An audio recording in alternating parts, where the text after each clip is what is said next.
telah menjadi manusia. Pada mulanya ada firman.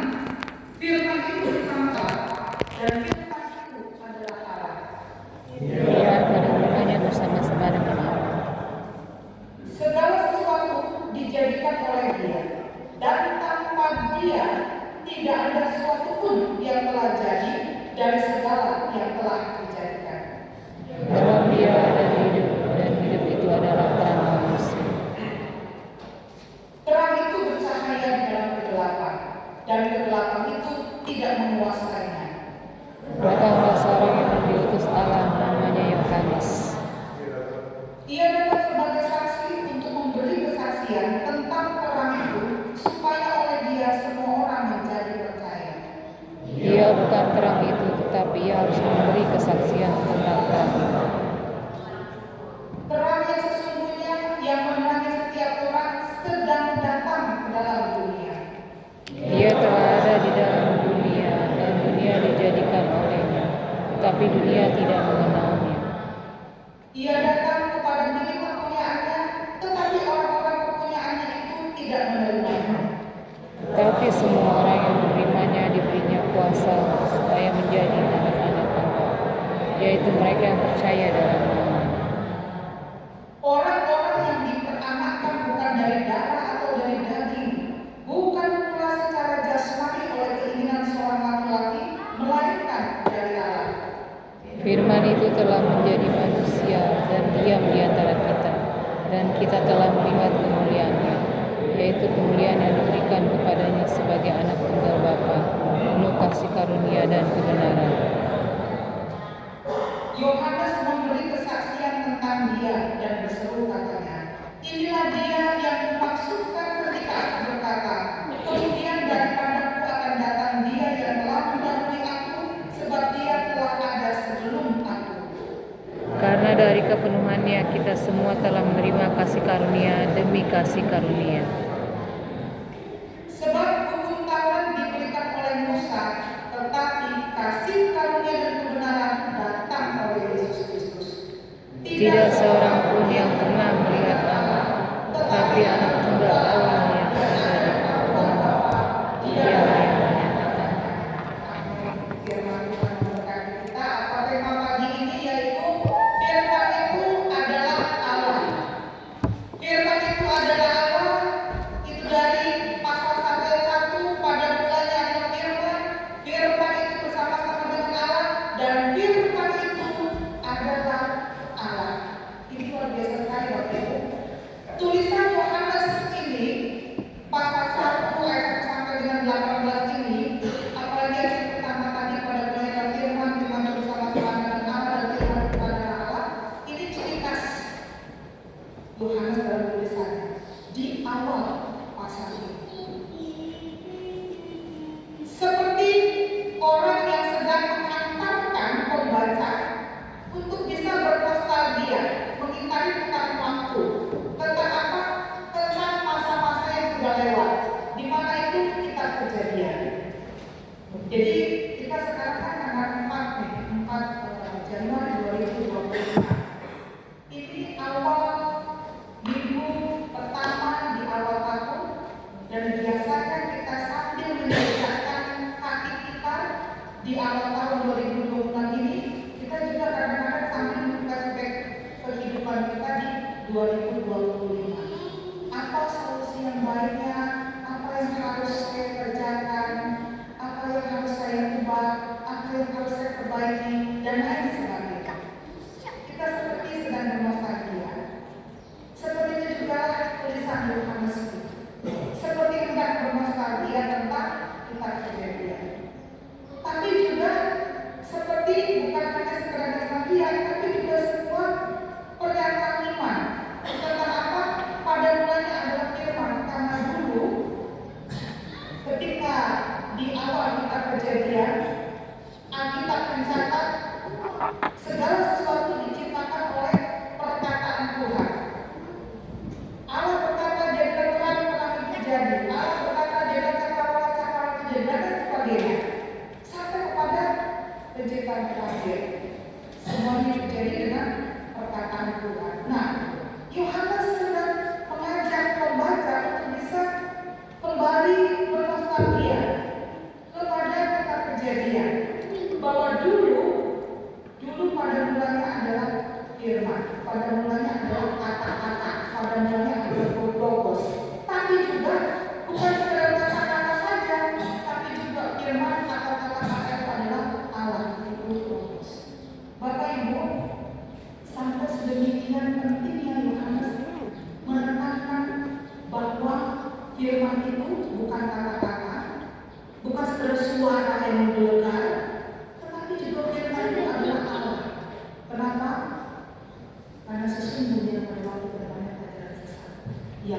menentang dengan keras tentang kebenaran Yesus. Yesus bukan Allah. Yesus adalah manusia biasa.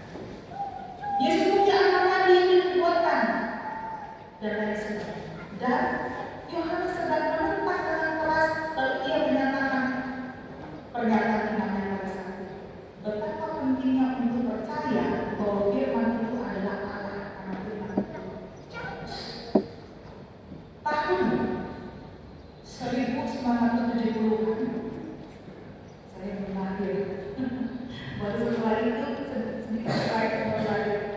Tahun 1970-an bangsa Indonesia pernah dibedakan dengan satu orang perempuan di Sigli Aceh. Perempuan ini sedang mengandung. Lalu kemudian dari perut perempuan ini bisa terdengar suara lantunan ayat-ayat suci. Tahun 1970-an. Jadi orang pada waktu itu sangat-sangat kaget, tapi juga terpana. Ini fenomena sekali, luar biasa. Kenapa? Karena ada seorang perempuan mengandung, dari perutnya bisa keluar suara-suara lantunan ayat-ayat suci. Sehingga bisa kita bayangkan bagaimana orang Indonesia ya kan, cari tuh perempuan, ngobrol sebentar ini itu, lalu kemudian tanya kok bisa, lalu kemudian dipegang perempuan itu, ada yang cium, ada yang minta berkat, ada yang minta ini. Wah, itu perempuan punya penuh sakti. Kenapa? Karena perdagangannya bisa terdengar lantunan ayat-ayat suci. Bahkan kalau kita baca ini, cari tahu di kita searching salah satu pejabat negara itu percaya, takjub, kok bisa ya dari perutnya keluar ayat-ayat suci. Lalu kemudian dari perutnya terdengar suara ayat-ayat suci. Akhirnya lama berlangsung, diselidiki ya seperti yang kita prediksi juga pada saat ini. Itu pasti hoax, karena ternyata di perut perempuan itu terletakkan sebuah recorder yang merekam lantunan ayat-ayat suci. Sehingga ketika perempuan itu duduk, lalu orang datang rame-rame, dia tinggal kita keluar lantunan ayat-ayat suci. Atau ketika ada orang yang mencium perutnya dengan minta berkat, maka dia tinggal klik tombolnya, lalu kemudian keluar lantunan suci. Pertanyaannya Bapak Ibu, sebegitu banyak orang yang percaya dengan kebohongan. Dia percaya dengan perut perempuan itu atau dengan ayatnya. Dia takjub dengan firman, dengan lantunan ayat-ayat suci itu, dengan kuasa ayat-ayat suci itu, atau dengan perut perempuan itu. Walau akhirnya terbongkar kebohongannya, Bapak Ibu, tapi ini menjadi catatan sejarah juga. Kenapa? Bangsa Indonesia, orang Indonesia, meskipun tidak semuanya, tapi bukan kita orang Kristen di Depok, amin. Gemar sekali percaya kepada Tuhan, harus ada mediasinya, harus ada sesuatu yang bisa dilihat. Kata Alkitab, kalau kau masuk punya pergumulan, masuklah ke dalam kamar, tutuplah pintu, ya kita berdoa. Tapi rasanya kesendirian tidak membawa kita dekat dengan Tuhan. Lalu apa? Kita punya mediasi tertentu, harus ada sesuatu, harus ada simbol-simbol yang bisa membawa imajinasi kita kepada Tuhan. Makanya orang bisa pergi kemana?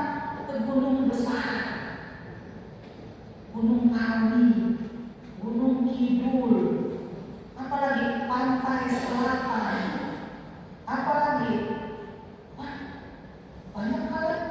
Coba di Depok ini tiba-tiba terdengar ada seorang ibu atau ada seorang ibu, ada seorang kakek tua berjanggut panjang, berambut panjang, putih semua, dengan jubah dan tongkat,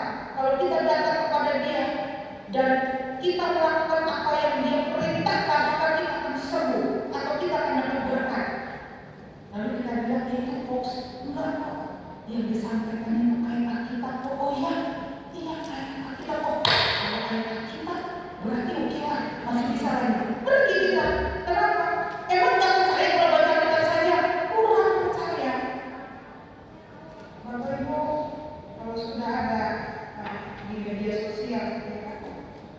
Itu ada kaitan kita. Percayalah kepada Tuhan, engkau dan seisi upahmu, engkau akan selamat.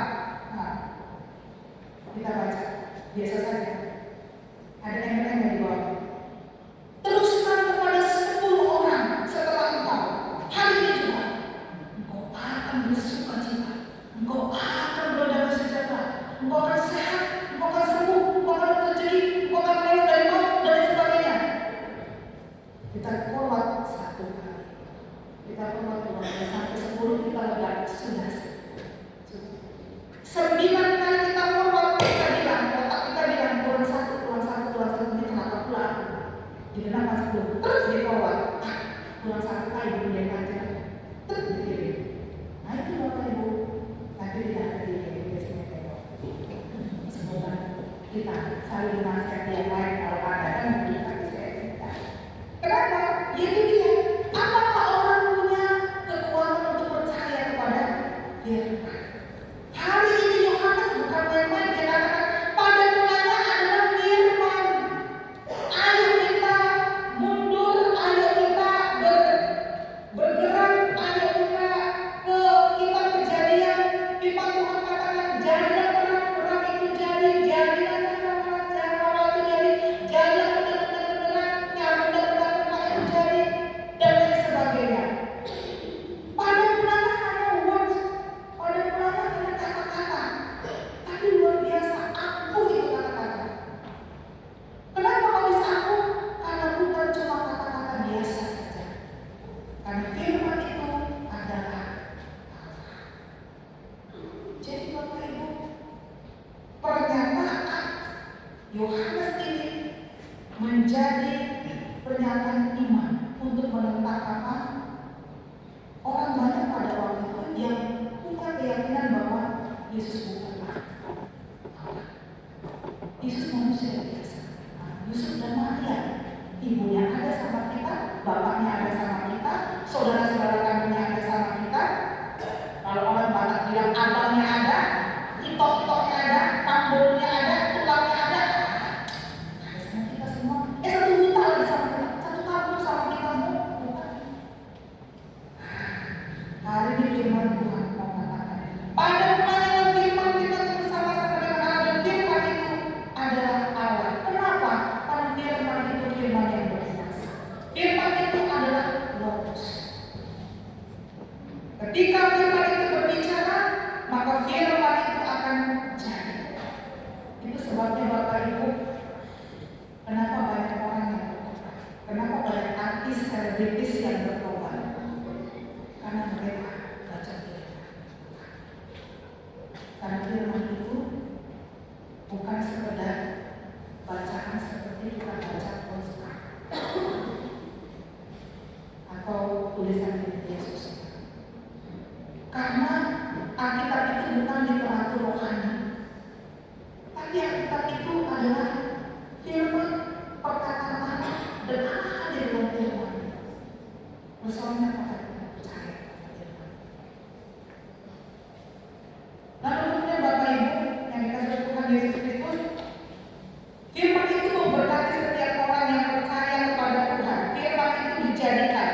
Kata Yohanes mengatakan bahwa pada mulanya adalah firman, sebelum segala sesuatu dijadikan, firman itu sudah ada. Kenapa? Karena menciptakan segala sesuatu ada firman.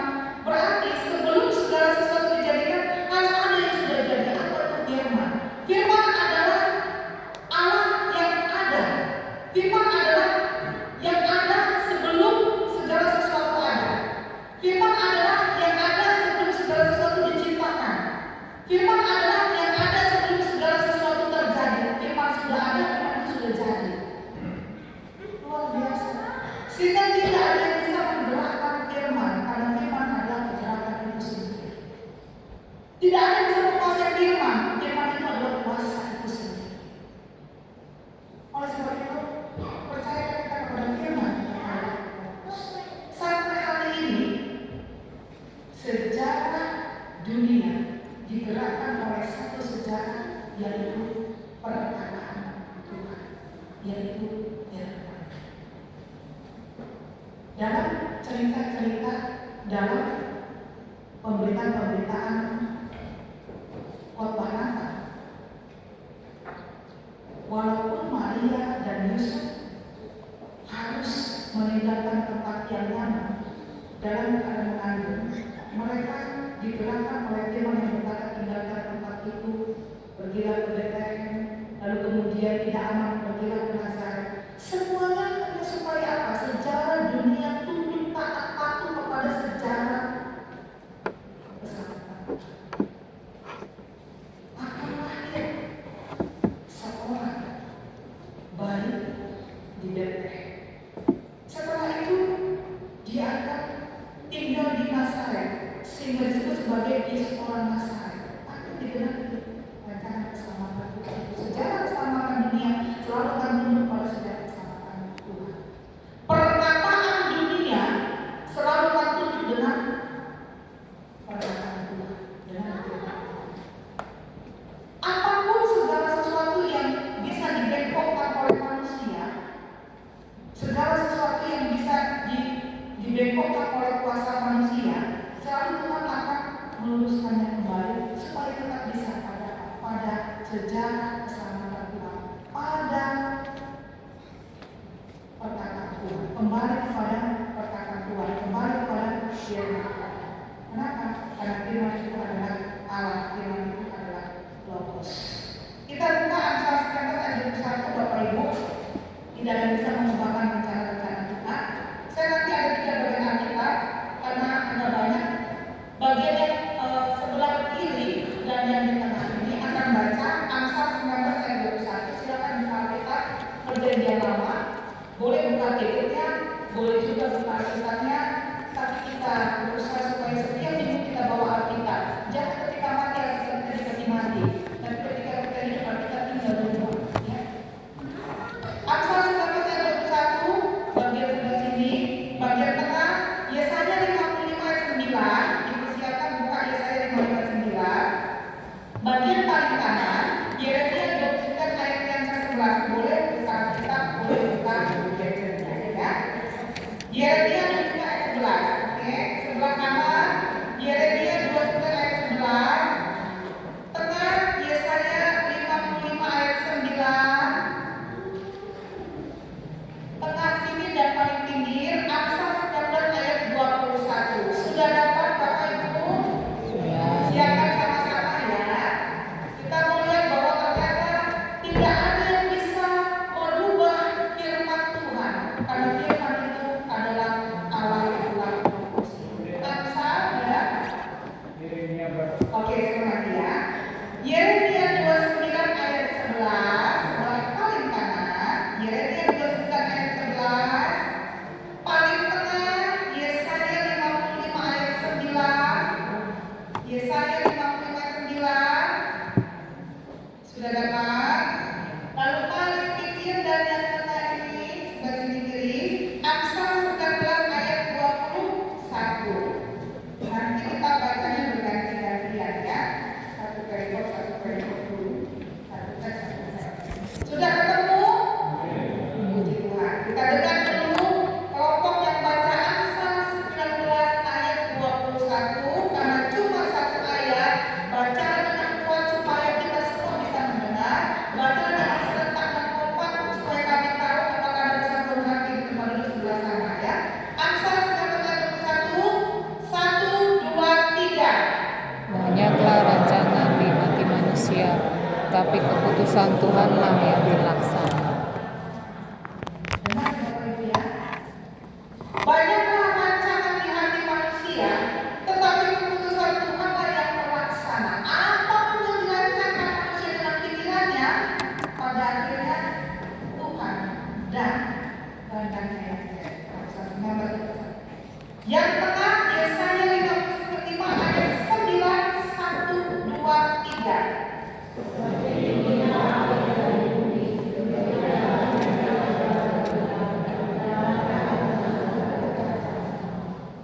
Pada dari sana paling banyak ya kompak. Yuk ulang lagi. Yesaya 55 ayat 9, 1, 2, 3.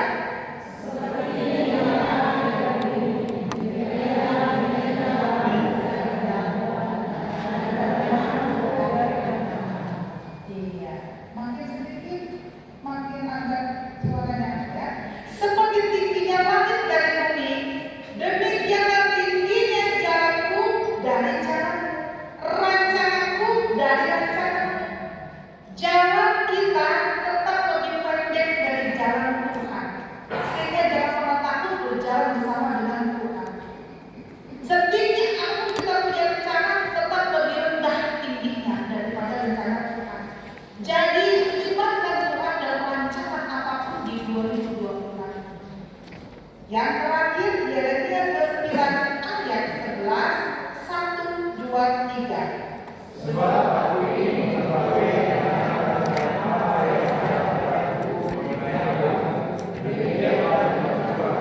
yaitu rencana damai sejahtera dan juga rencana yang sejahtera untuk memberikan kepada yang itu harapan.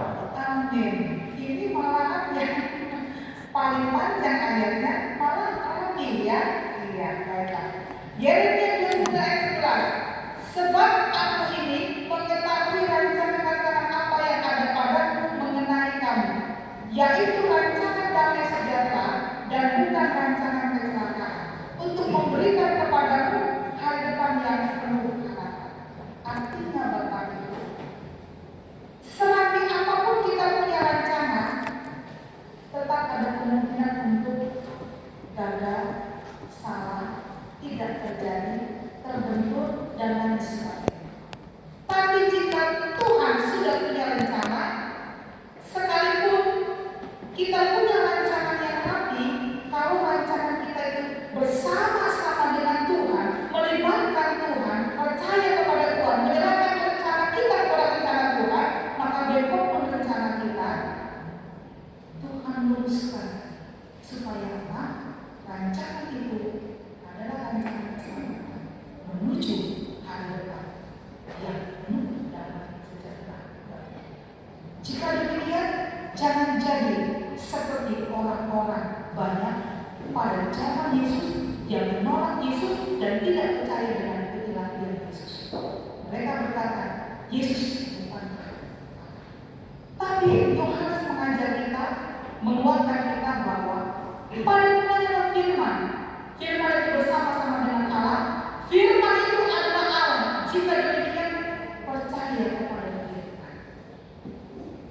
Ketika engkau punya rencana di tahun 2020, punya doa, punya harapan, dan apapun itu, sampaikan kepada Tuhan, katakan kepada Tuhan, ini yang kurindukan Tuhan. Di atas semuanya itu, jaga seperti kehendak-Mu dan bukan kehendak-Ku.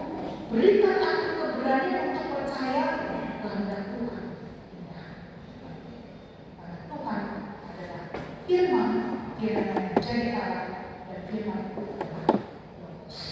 Kiranya Tuhan memberkati kita. Amin.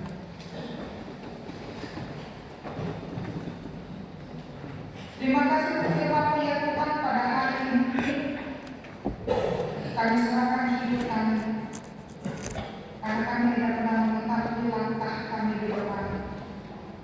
Tapi jika kami bersama dengan Tuhan, tidak mengandalkan diri sendiri, maka Tuhan yang selalu akan menolong kami, supaya kami selamat ada di jalan Tuhan. Hanya rancangan Tuhan saja, rancangan yang menyelamatkan kami dari kebinasaan. Sebuah rancangan keselamatan untuk memberikan hari depan bagi kami. Berkati kami Tuhan, supaya kami tidak ragu, tidak panik, tidak takut, tidak mengeluh, tetapi selalu percaya, karena Engkau adalah firman yang hidup, dan kami memberi percaya pada perkataan Tuhan. Janji-Mu yang